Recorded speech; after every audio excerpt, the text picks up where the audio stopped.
making concessions. Their big concession is they stop fighting and they don't take any more land. It's not anything that was going to happen. This happened because of stupidity. I don't have a deadline. You know what the deadline for me is? When it's over. He's doing a good job. Kash Patel? No, he's doing a great job, I think. President. Okay, hello everybody. How are you? Hi. What would you like to know today? Could you start off by telling us the latest with Russia and Ukraine? Are you expecting Zelensky to come visit you? We're having good, I don't know, he would like to come, but I think we should get a deal done first. We're having good talks. We started with Russia, having some talks with Russia. Ukraine is doing well. I think they're pretty happy about it. They'd like to see it end. And we won't know for a little while, but we're making progress. What are the big things? We settled 8 wars, and I thought this would be one of the easier ones because of my relationship with President Putin. But this is probably one of the more difficult ones. There's a lot of hatred. This was you said that earlier. It's disagreement. There was still lots of be. Yeah, a few. Can you tell us what those are? Well, it's just the standard things, but people are starting to realize it's a good deal for both parties, and they got to stop the war. They're losing a lot of people, a lot of soldiers, mostly soldiers. You got to the 8-week plan because originally there was some portions of that and said that Well, that was an original proposal, and then from there we went back and forth. so when it comes to a seating plan, Russia, is that still on the table or has that changed? Well, they're talking about going land both ways and trying to clean up a border. You know, you can't go through the middle of a house, you can't go through the middle of a highway. So they're trying to work something. It's a complicated process. Doesn't go that quickly. Do you think U.S. security guarantees and Well, we're working that out with Europe. Europe will be largely involved in that. We're working that out with Europe. Europe really wants to see it end if possible. there were a lot of Republicans who felt that the first 28-point plan was too favorable to Russia. Have you changed Well, that was just a map. Well, that wasn't a map. That was not a plan. It was a concept. And from there, they've taken each one of the 28 points, and then you get down to 22 points. A lot of them were solved, and actually very favorably solved. So we'll see what happens. Do you think that Ukraine was being asked to give too much land back to Russia? I know at one point you said they shouldn't have to give any back. It's really up. Look, the way it's going, if you look, it's just moving in one direction. So eventually that's land that over the next couple of months might be gotten by Russia anyway. So do you want to fight and lose another 50, 60,000 people? Or do you want to do something now?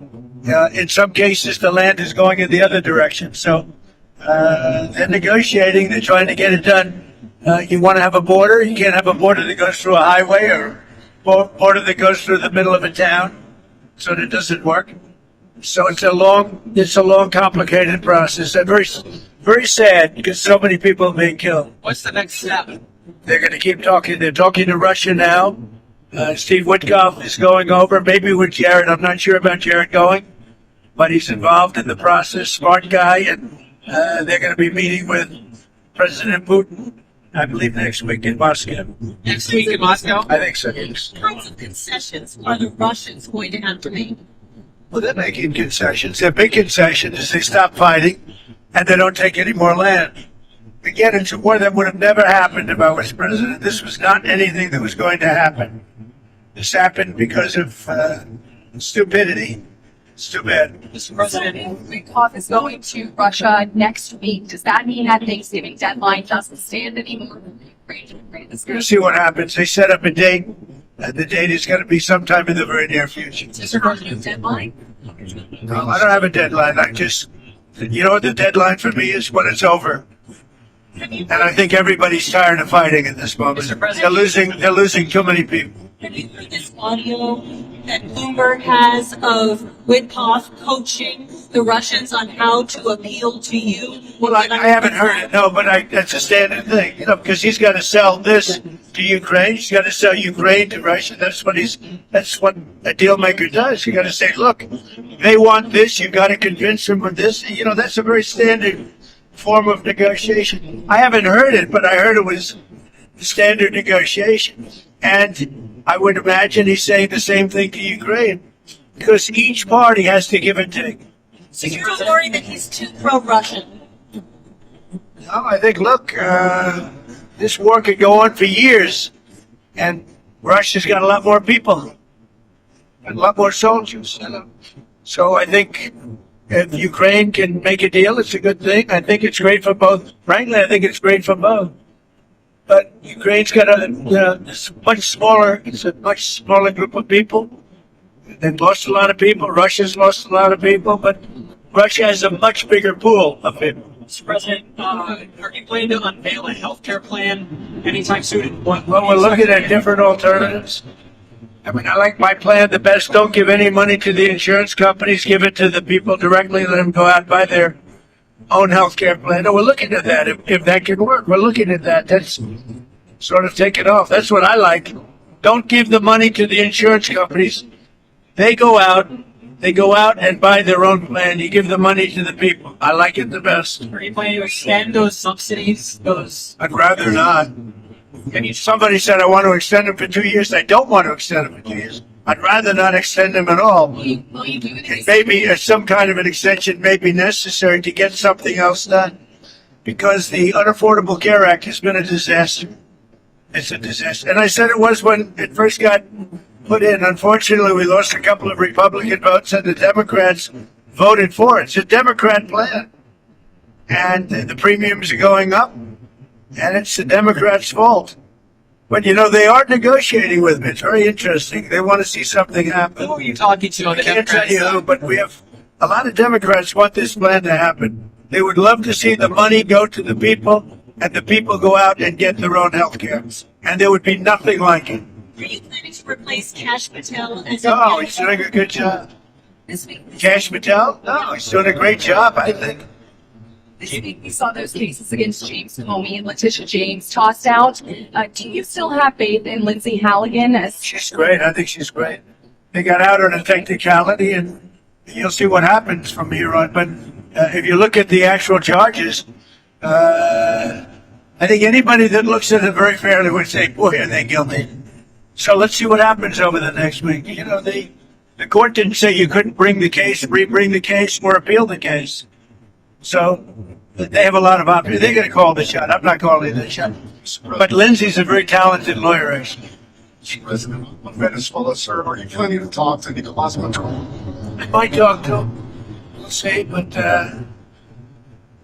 we're discussing that with the different staffs. We might talk about Venezuela. interesting enough? The U.S. this week did, of course, name him the leader of a foreign terrorist organization. So why do you want to talk to him?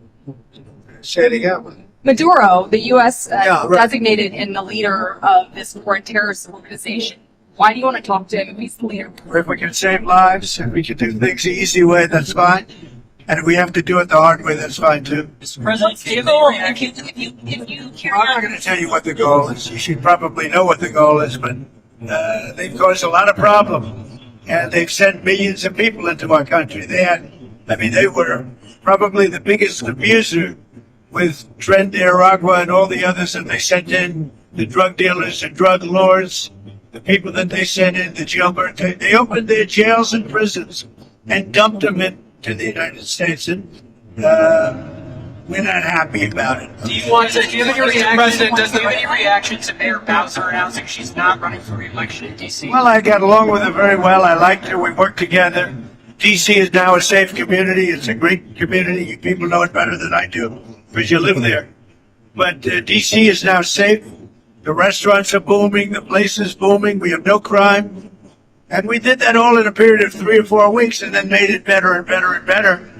And now we're setting new records. I mean, literally, it's as safe as there is anywhere in the country now. And if you go back a year, it was a very unsafe place. Before I got here, D.C. was a very unsafe, and it's our capital. We have to make it safe.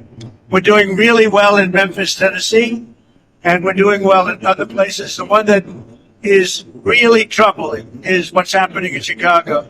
The crime, it's a potentially great city again, but the governor's totally lost control. That's where you had the young lady burned. It's where you had a lot of killings over the last very short period of time. Killings. The governor has totally lost control of the state, and the mayor is grossly incompetent. How was your call with the Japanese Prime Minister? Great, Can you it tell was us great. about I had a great talk. I have a very good relationship with her. I also had a very good talk with President Xi of China, and I think that part of the world is doing fine. it? Can you tell us about the content of your talks? Mostly trade. Great. I spoke to President Xi about a lot of things, but trade and buying our farm products, and he said he agreed with me. I think he's gonna very much surprise you on the upside. I think he's gonna. I asked him, I'd like you to buy it a little faster. I'd like you to buy more, and he's more or less agreed to do that. I think we will be pleasantly surprised by the actions of President Xi. I have a good relationship, great relationship with him. I like him, he likes me. I'm going to be going there in April. I guess you'll all be going with me, but I'm going to be going to China in April. With Japan, likewise, I just came back from Japan, and we have a great relationship. The new Prime Minister, myself, she's very smart, she's very strong, and she's going to be a great leader. Thank you very much, everybody. Subscribe to One India and never miss an update. Download the One India app now.